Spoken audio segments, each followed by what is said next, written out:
Hi everyone, welcome back to Extra Credit. This is our 8th episode on the history of Rome, and last time we saw how Julius Caesar had used a little help from his friend Pompey to finally achieve his lifelong dream of becoming consul in Rome. Along the way, though, he had to sort of step over some of his political foes, and he accomplished this by using the usual tactics of bribery, corruption, etc.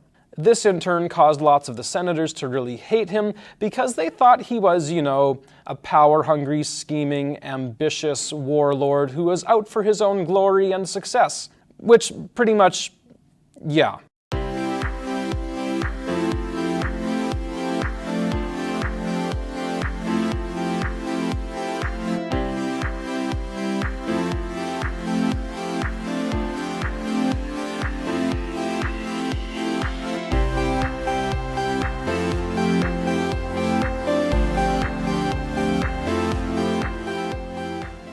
So once his time as consul was up, Caesar and his friend Pompey worked together to help Caesar get an almost 10-year stint as governor of the province of southern Gaul, which was just to the north of Italy. That was pretty incredible because usually an ex-consul got to become governor for just 1 year, and they could use that time to enjoy themselves by, taxing and conquering more people. It was also really important for Caesar to be able to stay out of Rome for as long as possible, because as long as he held office, in this case as governor, his enemies couldn't actually prosecute him or charge him formally with any of his crimes. So he was pretty much safe as long as he stayed in Gaul, which was a good thing, because he ended up staying there for a really long time. And what do you do if you're a Roman general with that much time on your hands, surrounded by the dark, dripping forests of what is going to become modern-day France? Basically, you do what Kip does. I'm out making some sweet moolah with Uncle Rico. With or without Uncle Rico, actually, Caesar made some pretty sweet moolah here,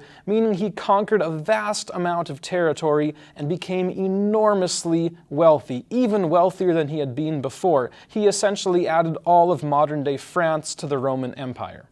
And yes, for those of you wondering, this is where our completely non-fictional Asterix and Obelix come into history and give Caesar all kinds of hilarious headaches to have to deal with. By the time his stint as governor was up, Caesar had expanded the province of Gaul enormously, which also means expanding the Roman Empire. And if you're familiar with the phrase, it's the winners who write the history books, in this case it's quite literally true, because Caesar writes a massive book called the Gallic Wars, in which he very modestly makes himself look awesome, and also earns the hatred of centuries of university Latin students to come. Now, this kind of conquest on this scale brought Caesar even more wealth and glory and fame than he had had before, and by this time the common people in Rome were almost worshipping him. The senators, on the other hand, as you can probably guess, were not so pleased because they saw him taking more and more power for himself and almost becoming that most hated of Roman things, a king. And they weren't too far off the mark, because Caesar's ambition now was to come back to Rome and become the #1 man in the city.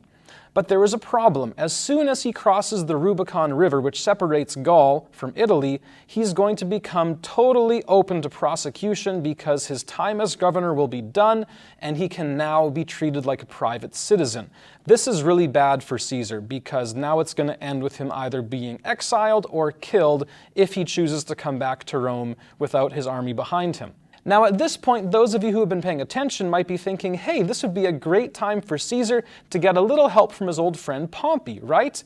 Yeah, no, actually. You see, Caesar and Pompey aren't exactly BFFs anymore. In fact, if you take the second F and put it at the front, that's more like what they are now, former best friends. You see, during the almost decade that Caesar has been away, things have really cooled off between him and Pompey, and there are a couple of reasons why.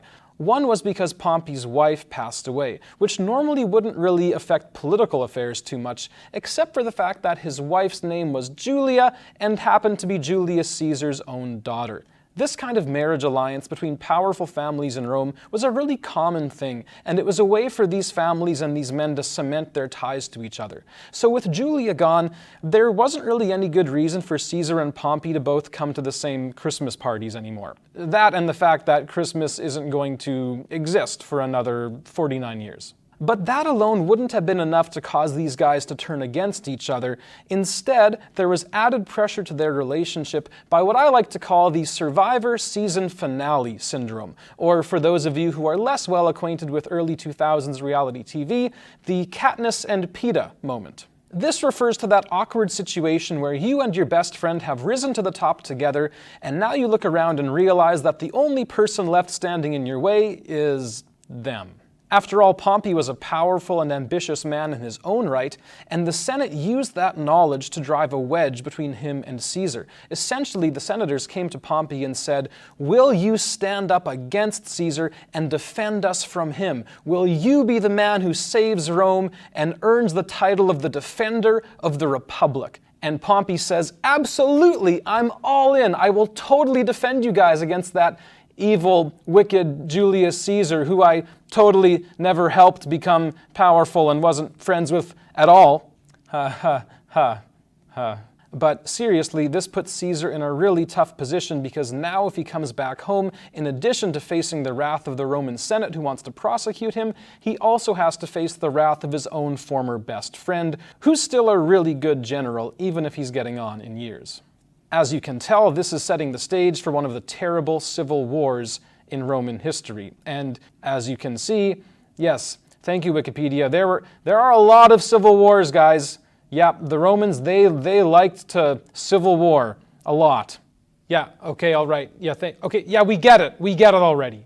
Anyway, this all culminates in one of the most famous moments in not only Roman history, but in all of world history, when on January 10th, 49 BC, Julius Caesar arrived at the bank of the Rubicon River in northern Italy. The Rubicon was the boundary between the territory of Italy and the province of Gaul, where Caesar had just returned from as governor. And if Caesar crossed it with his army behind him, he would be declaring all-out war against the Roman state. To do so would be like a poker player pushing all his chips into the middle and saying it's all or nothing now. This is why, even though the river itself is geographically insignificant and we don't even know where it actually is located anymore, what happened there has reverberated through the ages. We even use the expression crossing the Rubicon today to mean to make a choice that you can't go back from, to do something that pushes you forward and burns your bridges behind you completely. Essentially, Caesar had the choice to cross that river and become either the most powerful man in the world or dead,